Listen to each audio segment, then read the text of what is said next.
Voilà, de retour sur ce plateau, comme j'avais annoncé, on parlera culture, bien sûr, mais on commence par la politique. Nous recevons le chargé de communication de M. Adolphe Loumanu. Il s'agit de Héros Doréa Kibambé, avec la thématique « Servir le peuple ou les individus ». Vous comprendrez pourquoi, parce que il y a quelques jours, un mini-scandale sur les réseaux sociaux.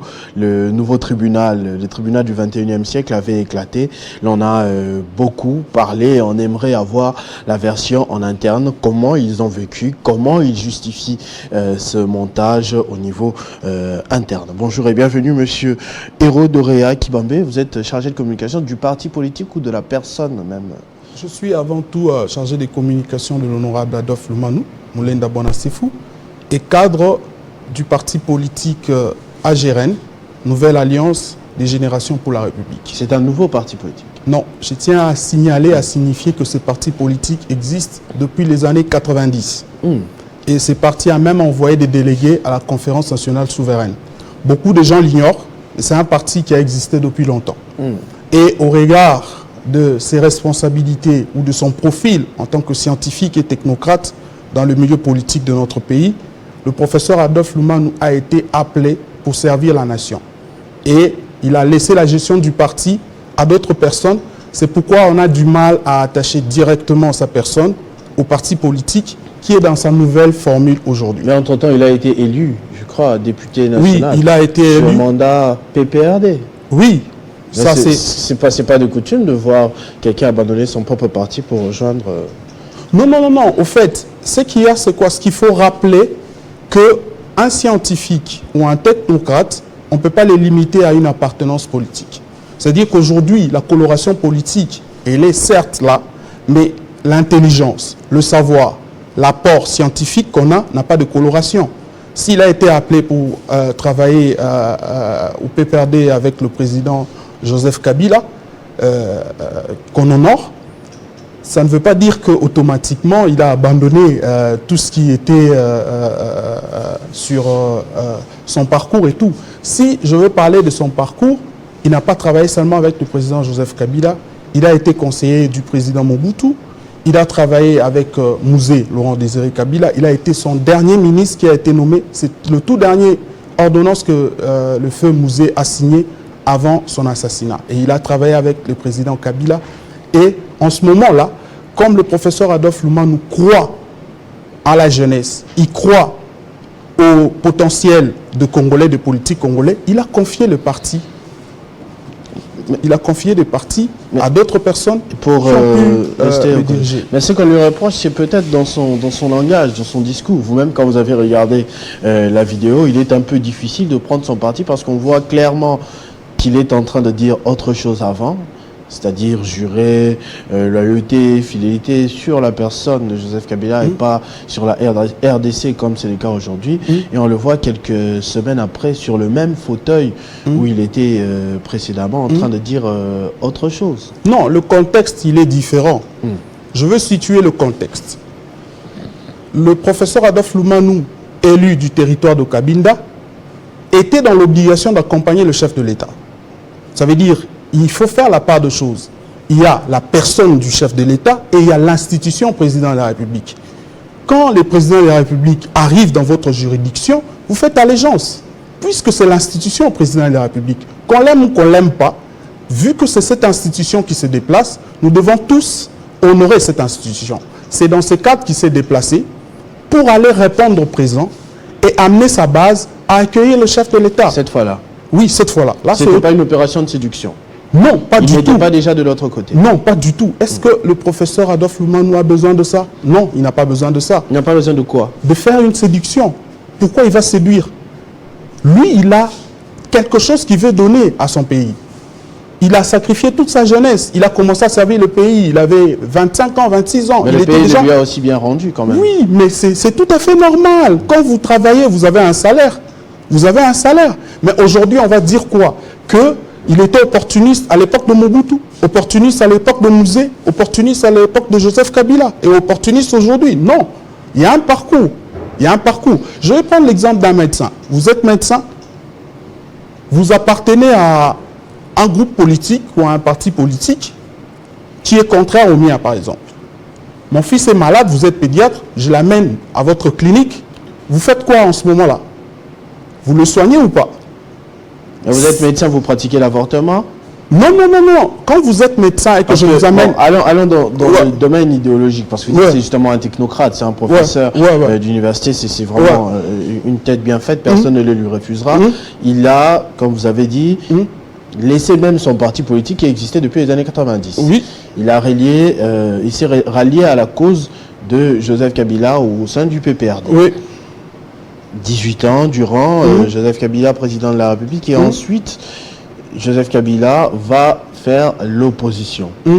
À quel moment il arrête de suivre finalement cette idéologie de Joseph Kabila, qui est dans l'opposition, pour revenir encore donner ses services à Félix Tshisekedi? Donc il peut donner ses services à n'importe qui.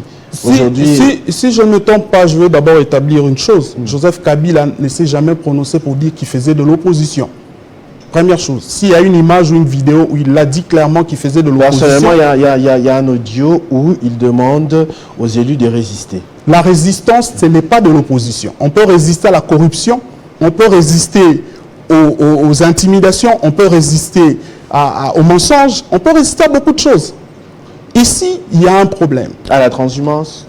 Ici, il y a un problème. J'aime l'introduction déjà de votre question. Vous avez parlé des idéologies. Et quand on parle de transhumance, on transhume d'où, de qui et pourquoi? Aujourd'hui, nous avons un problème dans notre système politique. Pourquoi? Parce que idéologiquement, on ne sait pas qui est de gauche et qui est de droite. Je prends un exemple. Notre parti politique est aligné dans la social-démocratie. L'UDPS est social-démocratie. C'est-à-dire, si je quittais mon parti pour aller soutenir l'UDPS, je n'ai pas transhumé. Parce que nous, idéologiquement, nous restons dans la même option politique. Nous restons dans le même système politique.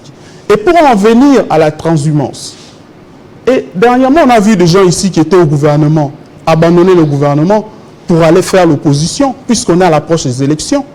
On transhume de qui? Des individus ou du peuple? Quand on est du côté de la population, quand on est du côté où on cherche le bien-être de la population, où on se bat pour relever les défis qu'il y a de développement, de sécurité, ainsi de suite, on n'a pas transhumé. Pourquoi on a transhumé? On n'a pas transhumé, on ne peut pas parler de ça. C'est-à-dire qu'aujourd'hui, il y a des gens animés de mauvaise foi, animés de haine et de jalousie, qui trouvent des jeunes à gauche, à droite, des œuvrés, ils leur achètent des téléphones, ils leur donnent de l'argent pour des mégas, et ils donnent des mots et des phrases, ils mettent des phrases dans leur bouche, aller insulter, aller vilipender, aller dire X, Y choses. Pour gagner quoi en retour? Pourquoi on voudrait... Pour discréditer la personne qui agit sur base des principes démocratiques. Nous sommes ici dans un pays qui a une constitution. Les éléments de base ou les principes fondamentaux soutenus par la démocratie ou par notre constitution octroient à chaque citoyen une liberté de choisir. Quand je suis libre de choisir à quoi je veux appartenir, association ou regroupement politique et tout ça, pourquoi on va m'en vouloir? Puisque les textes légaux me garantissent cela. Je suis sur une bonne base. Et nous, on n'a pas transhumé parce que notre idéologie qui prône le patriotisme, c'est la même chose que le président de la République est en train de prôner. Ça veut dire que si aujourd'hui nous sommes dans le même camp, il n'y a pas eu de transhumance. D'accord. Pour terminer, Monsieur Hérault, peut-être vous pouvez nous parler de votre parti politique, un siège, un programme ou quoi que ce soit. C'est un parti qui existe vraiment? Oui, le parti. C'est... Allez dans le journal officiel, allez vérifier, vous allez voir que avec un siège? Oui, avec un siège. Un bureau? Oui, un bureau avec un siège à la commune de la Gombe sur l'avenue Kadeko au numéro 5. Et puis nous avons des représentations dans toutes les provinces. En ce moment-ci, le parti est en train d'opérer une campagne de sensibilisation et de mobilisation pour l'enrôlement. Et je vous signale que dans les partis, nous avons au moins 5 députés qui vont s'annoncer.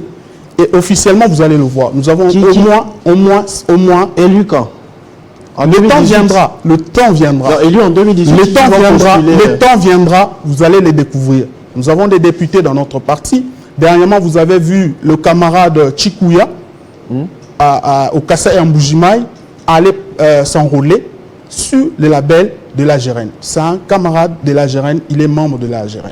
La Gérène est dans la province de Lomami en tournée, de Sankourou à Lubumbashi, à Goma, Nous sommes en train là de faire des notifications pour installer, redynamiser nos bureaux, nos représentations en province et partout en RDC. Monsieur Héro Doréa Kibambé, merci beaucoup d'avoir fait cette mise au point. C'était important pour nous, on voulait savoir, on était un peu curieux. On a eu la version des réseaux sociaux et maintenant votre version officielle. Merci beaucoup. Ok, je vous remercie. Alors, on va faire une pause avec la minute d'information de l'autre côté avec Moïse Chamala qui nous a rejoint depuis quelques minutes déjà. Moïse, bonjour pour la dernière fois. Bienvenue. Bonjour Christopher Ochokoum, merci, bonjour à vous mesdames et messieurs, place à l'actualité.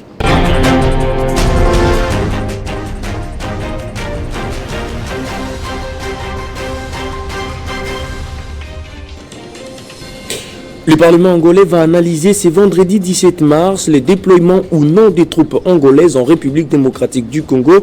L'annonce a été faite par la présidente de l'Assemblée nationale de l'Angola qui est censée, en tant que Parlement, donner son accord.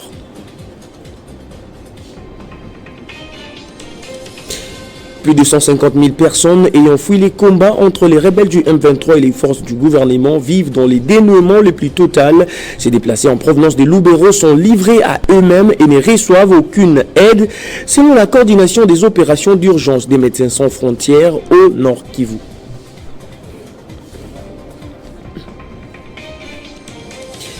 Et puis affaire AVZ du Cominière, qu'est-ce que l'État congolais peut gagner ou perdre? Jean-Marie Kassamba reçoit ce soir à 20h dans GMK Today, c'est les KBA des GAI, un rendez-vous à n'y pas manquer sur Télé50.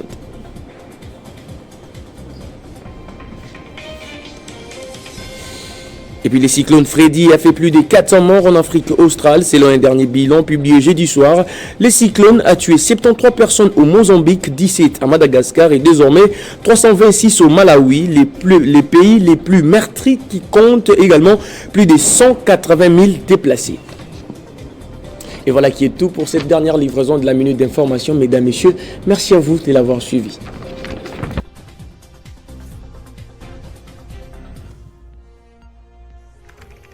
L'actualité reste incrotinée.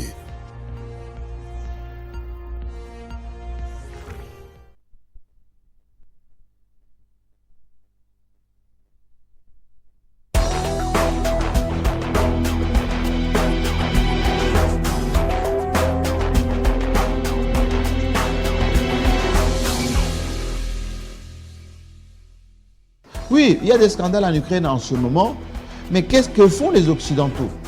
Ils ferment les yeux parce qu'ils font la guerre à la Russie. Ils disent, bon, on verra ces affaires de corruption ou de détournement d'armes, par exemple, qu'on livre à l'Ukraine. Il y a beaucoup d'armes qui sont détournées, etc. Les étrangers, écoutez les médias occidentaux, ils en disent aucun mot. Zelensky lui-même, il est corrompu dans Panama Papers, il est cité 50 000 fois. On n'en parle pas là-bas, pourquoi? Parce qu'ils ont un autre objectif, c'est faire la guerre à la Russie. Ils continuent à fournir des armes, de l'argent également à la Russie. Chez nous, c'est guerre interne. Nous fragilise. Nous fragilise et en même temps, les étrangers, les occidentaux, nous asphyxient avec l'arrivée des troupes étrangères qui ne vont pas combattre. Autant la MONUSCO ne s'est jamais battue, autant les Haïtiens ne se battront pas, les Angolais ne se battront pas, les Kenyans ne se battront pas. Tous ces gens qui arrivent ne vont pas se battre. Qu'est-ce qu'ils font? Ils viennent à la fois pour dissuader les FARDC de faire la guerre, parce que s'il y a quelques dérives, on va les dégâts collatéraux, ils seront le premier à dire les FARDC ont mal tué, les FARDC travaillent avec les génocidaires, etc. Mais dans les rangs de M23, il y a des mercenaires, il y a des Rwandais qui se battent. Aucunement, vous avez entendu, même la MONUSCO a déjà filmé à toutes ces images. Ils ne vont pas faire mention de cela.